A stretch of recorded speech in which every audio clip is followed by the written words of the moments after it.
Hi, everybody. Welcome to Click2Houston.com Sports. Randy, Ari, Vanessa with you. As promised, we thought we'd bring you the Texans' new schedule that is going to be released in a matter of minutes by the Texans, and we'll know who's going where, when they're playing, what time they're playing, and will they get some national TV love? We're going to know that momentarily. So I mentioned at 6 o'clock, it's kind of like the offseason. The NFL stays in the news. They find a way with a draft schedule release. People are locked in. Yeah, it's every week. I feel like it's something with the NFL. The draft did such big numbers. I think you saw that the Oscars the week before, they do their numbers, everything's trending down, and the draft just like blows it out of the water. And more people want to watch football than movies these days. And I think, then the next week or two now it's schedule release. We know what teams they're playing. Right. All this is the order and where, and there are so many people interested, and I think it just shows that the NFL knows what they're doing. Well, that's one of the keys with the NFL schedule release every year. You always know what teams they're playing, but timing does matter, right? Because we know they're playing Buffalo. We know the Texans are playing Cleveland. Right. When they play those two teams is crucial because of weather. Right? Right. If you're You don't want Cleveland in January. No. I mean, you can ask our sports photographer, Alex Radow, and I were in Cleveland late last year, and we saw a trash can literally blow across the stadium. It was one of the windiest days. So when they play teams matters, not only because of weather, but because of the trajectory. We know they open with the Jags, right? Right. When do they see these powerful players and these young, fresh quarterbacks? Exactly. And speaking of that, as Vanessa's mentioned, the NFL on the morning shows of the networks today. Is that how they released the first week? The opening week game it was what came out early this morning. So the opener, they're not going to have a problem selling tickets. Jacksonville Jaguars are coming to NRG Stadium on September 12th, I believe, 12 noon. So Urban Meyer and Trevor Lawrence are going to make their debuts. Don't forget, the most important football player on the field in either of those games is Tim Tebow, apparently. Oh, yeah. Of course. That's what the tickets are. Yes, the great third-string tight end. We got to give a shout-out to Walker Little. So that'll be when. Oh, that's right, so yeah. Walker Little, our guy Walker. Right. We know Doug, Sarah, Walker, the whole family, and no doubt he'll have, 40, 50 people in the section for him. Exactly. So that'll be cool. So, again, moments away from the Texans releasing the full schedule. We'll show it to you in a minute. But, Ari, you just mentioned, and Vanessa, you too, we knew the opponents. When we run through those while we're killing some time here and just talk about, I'll give you this sheet right here. It's not a TV masterpiece. We're on the web right now. So that's home and away right now. So you know the opponent's predetermined by the NFL. So they knew that coming in. Yeah, the home games, if you're looking to go to NRG Stadium for a home game, you're going to see Panthers, Colts, Jaguars, Chargers, Rams, Patriots, Jets, Seahawks, Titans. So if you're, a huge football fan, you're going to get to see Russell Wilson at home. You're going to get to see Sam Darnold coming out of the Panthers. Of course, you get the division games like usual. But then Chargers, Rams, get the Los Angeles teams here, especially with the Chargers have that quarterback Justin Herbert with this great rookie season. And the Patriots, of course, coming here. No Tom Brady, but Bill Belichick. And since Houston is Patriots South, as always, pretty decent home slate. But Vanessa, you look at some of these road games, pretty good destinations here. Yeah, I was going to say this is one of the interesting. So the Arizona Cardinals, and we knew that this was one of the games where no matter what week it fell, you know that this is going to be a huge one because J.J. Watt, and then you have DeAndre Hopkins. You have a lot of guys from the Texans who may have hard feelings that are now in Arizona, and so we look at that as possibly being a primetime game. So that's going to be interesting to see as well. And we do know again that one's in Arizona. Obviously, the divisional opponents, Colts. Away, like I said, Browns, Carson Bills. Wentz. Yeah, but Browns, Bills, that's one where you want that early in the season because you don't want kind of that cold, awful weather. 46 inches of snow in Buffalo. Absolutely. And then, 49ers, Dolphins. And look, who knows what's happening with Deshaun Watson right now. It's been very quiet lately, but the Dolphins are the team that he's been rumored to go to. So the fact that the Miami Dolphins are on this list. So climate-wise, you're talking Buffalo and Cleveland, where these things land on the schedule. We're going to find out here again. 6:47 right now. Again, any second now we'll get wind of the official release by the Texans. The NFL will do a big show as well tonight to announce all the teams. Hey, we do want to mention that when they mentioned the opening week's game is the Thursday when the season opens. I believe, and correct me if I'm wrong, the Cowboys at Tampa. Yeah. I believe it's at Tampa. And I'm pretty sure, about 99% sure, I think that's an NBC game again, unless they've made a change on how they divvy up the networks. But NBC usually has that Thursday night game to kick off the season. If that's the case, it's Cowboys and the Buccaneers going head-to-head. League knows what they're doing. You put Tom Brady on television with whoever. Anybody can play for the Dallas Cowboys, and America is going to tune in. But you put Tom Brady against America's team, first game of the year. I think that's going to get a lot of people excited once we hit week 1 and you're ready to sit down at noon and watch a Texans-Jaguars game. There are a couple nuggets on this schedule. Again, their opponents are preset. 8 games against teams that made the playoffs last year. So you look at that in a game against a Dolphins team. They've just missed out with what they had. I think they had 10 wins last year. They just missed out. So it's not an easy schedule. And of course, the Texans, we know going in, lots of changes on this roster. I think there's still a lot more to go. I don't think the roster we see today is anywhere close to what we're going to be seeing by the time the season kicks off. New coach, David Coley, and his staff as well. So not only are they rebuilding, they're also facing, I think, a pretty tough schedule. It's going to be hard to win some games here. Last year's schedule was tough, too. And it was. If you remember. Got Bill O'Brien fired. It did get Bill O'Brien fired 4 games in. And you think about like how weird destiny, and I shouldn't say destiny, but the trajectory of an NFL season is. If they win that game in Pittsburgh, Bill O'Brien might still be here, right? If they win that Week 4 game against the Vikings, wasn't it? Yep. Bill O'Brien might still be here. So in a way, you look at the trajectory, and we expect this team to rebuild, right? We expect the Texans to be in a place where there's a lot of new pieces. We talked to them at that golf outing that the Texans had, the Golf Classic, and that's one of the questions I asked Nick Caserio. He's going to give the GM answer. He thinks everybody's gelling well, but this is a roster with so many new pieces, and then you look at the front office, it's like a brand new brass. And none of them are, I mean, I guess the rookies are finally showing up to get inside the building, but all these other guys, I guess some of them had come in, but some of them chose to work out elsewhere during this whole off-season stuff. So eventually we're getting into a schedule. You're going to see a lot more of the guys, but some of them won't be there until it's mandatory coming up in early. And that is just this, there's so many units that are almost all new, right? Like you look at the secondary, that's almost a fully rebuilt secondary. You look at the linebackers, guys that have been on this team for a long, long time. Guys, like Benardrick McKinney, he's been in Houston forever. He's in Miami now. Right. You're bringing in new linebackers, Christian Kirk, so you're bringing on almost a whole new secondary. You have a defensive line. You're not going to have J.J. Watt for the first time in a decade. And so you're rebuilding this whole team. And so I think when fans are going to go to NRG Stadium week 1 to watch Texans-Jaguars, there are going to be a lot of guys on that roster that people do not recognize. Right. Also, I think at the quarterback position for the last few years, the Texans have gone to NRG Stadium to see number 4. And I don't think number 4 is going to be starting quarterback the first snap of the season when we go to NRG Stadium against the Jaguars.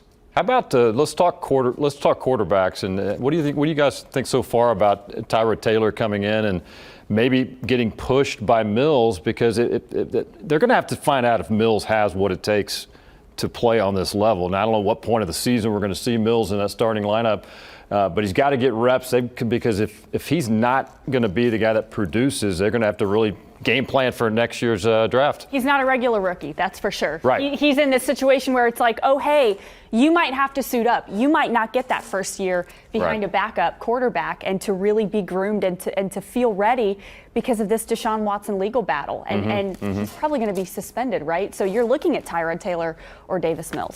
All right, we've just got when the Texans have released their schedule. We'll slowly get into it as we build our graphics, but we'll talk about the first 4 guys. First 4 weeks are set. Now, we just mentioned earlier this morning the Jags and the Texans will open the season September 12th. We knew that from this morning.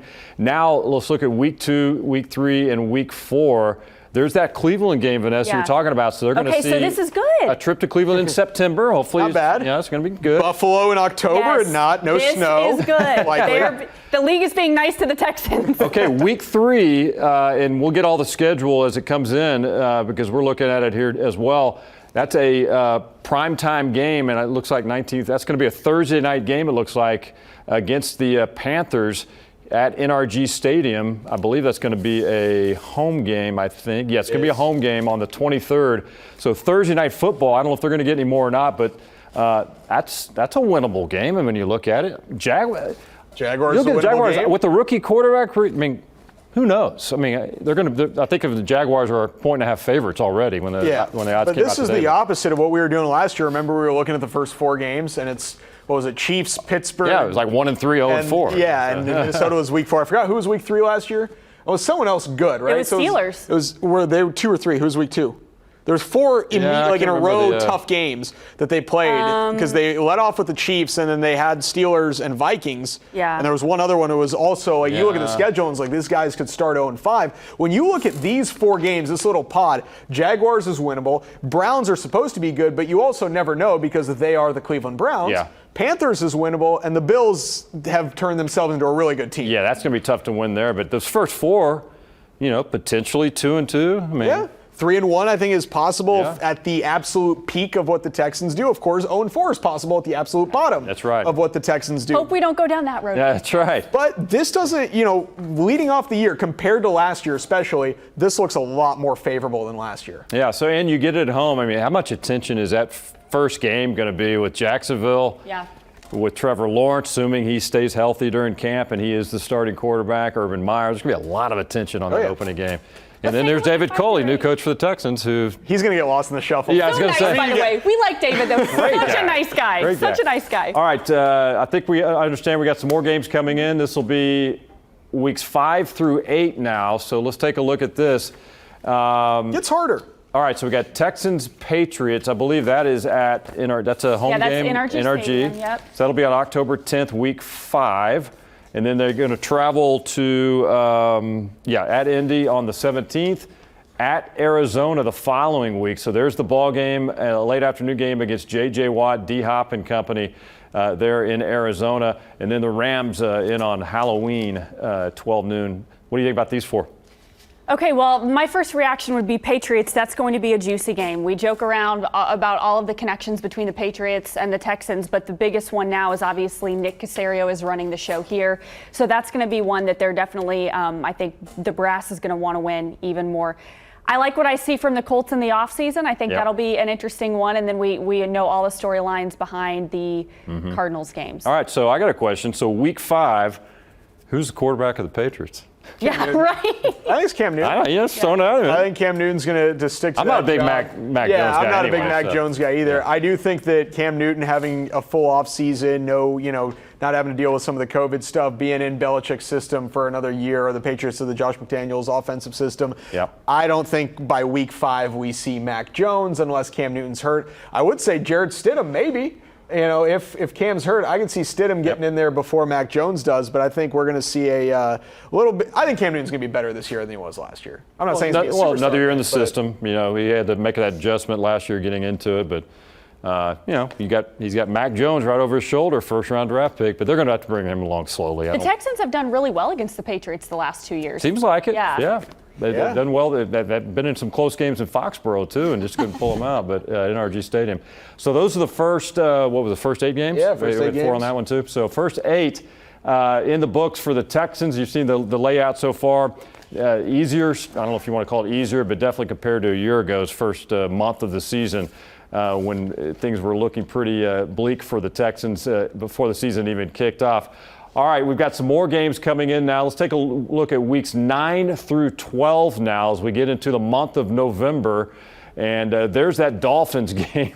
You mentioned that's just Sean's, at least according to reports, he would love to make that his landing spot. So then comes the bye week. So they're getting the bye week in week 10. So not a bad spot for that. Early-ish bye week. Right? Yeah. That's tough with the 17 games and 18 weeks now where you're playing. Yep. That's 9 straight weeks with a football game. You get one bye week and then 8 straight more weeks with a football game. Yeah, you'd like it maybe in week 8. I mean, it's directly in the middle, so it's not bad, but 9 straight without a bye is tough. Yeah, and if you're getting banged up and injuries, man, that's horrible. All right, November 21st, that'll be a noon game as well. So far we've had one national game. So November 21st will be at Tennessee there in Nashville, another AFC game. So you've got back-to-back road games sandwiched around that bye week. So at Miami, bye week into Nashville to take on the Titans, and then they're going to return home at the end of the month. The New York Jets are coming to town, and they're young rookie, Zach Wilson. Yeah. If he's not been sacked 100 times by then. Yeah. I think they're building a little bit of an O-line there. The Jets have a new coach in Robert Saleh. This is a guy that a lot of people, I think, wanted for the Texans to potentially be their coach. This is my what could have been week game. I wanted Robert Saleh as the Texans coach. I remember you said badly. Yep. That was my number one pick. I talked a lot to John Lopez about that on 610, and so this Week 12 game is going to be painful for me. Love David Coley. Think he's a nice guy, but it will be weird to see Robert Saleh here.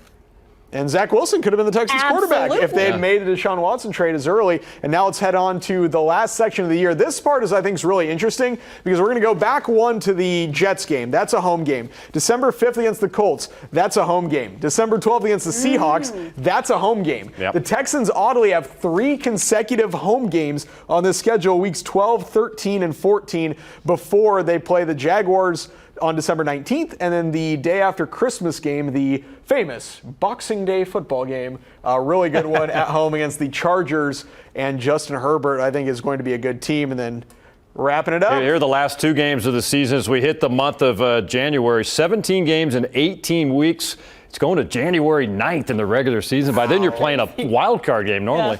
Yeah. So you got at the 49ers there in early January, and we'll see. Who knows what the situation is going to be there with the Niners and their quarterback by that point. And then they'll end it. Seems like it seems pretty often in the year with Tennessee. They love putting Tennessee at the end of the year with It's Texans. Usually the Tennessee and the Colts. Yeah, and then usually one of them needs a win to kind of get in or something like that. So that's going to be January 9th at NRG Stadium. We'll wrap up the regular season with a 12 noon kickoff there at NRG. So then it would be all done for the Texans. So that's a look. 17 games, 18 weeks, and looks like just one national TV game. That was kind of expected. Right. All the expectations for this team. That's going to be, what was that, week 3? It's Panthers. Yeah. Does anyone care about the preseason? Oh, yeah, they got the preseason. They got the preseason. It's only about 3 games, too. 3 games. And okay, we're going to make some predictions that we won't talk preseason. Yeah, I don't care. And you know what? Just again, it's like I said at the top, this roster we're seeing right now, there's going to be more changes just based on what Casario's done to this point. Mm-hmm. I think they're going to keep an eye on wires, and I think a lot of movement's going to happen between now and August. But quarterback situation, you got to think Tyrod Taylor is going to be your guy early, but I just think by middle of the season, I think they're going to want to see what Mills can do. Just, hey, is this guy legit? Does he know the system? Can he be an NFL quarterback?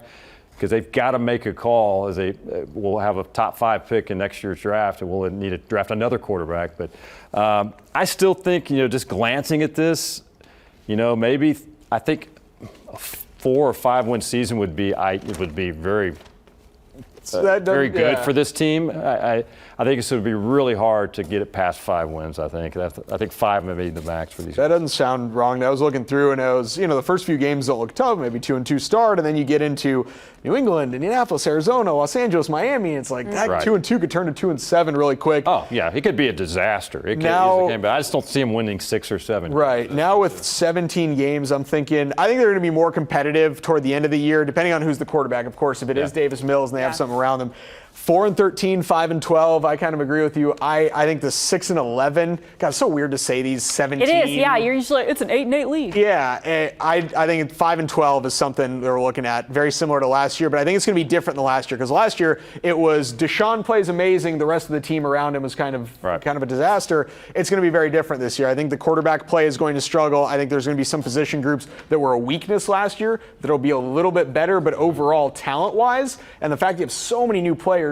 This team is just not as good as a good 12, 13 teams on this schedule. Totally agree. And what you said about Davis Mills is key because if they are kind of rebuilding, they're going to want to see him, and what's the worst they can do? Lose? I mean, they're losing anyway. Right. So I do think you're going to see Davis Mills play a few games. Mm-hmm. So I'm going to stick with what you guys said. I think it's fairly safe to say 5-12. Since they are rebuilding, it's like you think about what's at stake. But 5-12 seems.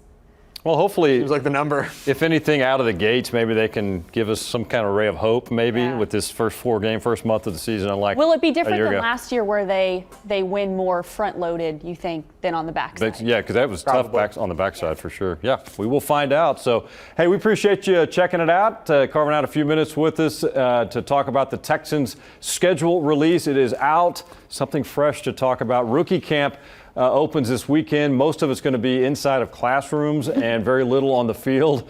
But later in the month, they have OTAs, and we'll open it up a little bit. We'll see some more of the guys, and then mini camps coming up in the month of June. So that's it for now. Thanks for hanging out with us here on the Texans Schedule Release Show here on click2houston.com. For Vanessa, Ari, I'm Randy McAvoy. Thanks for hanging out with us. We'll see you later.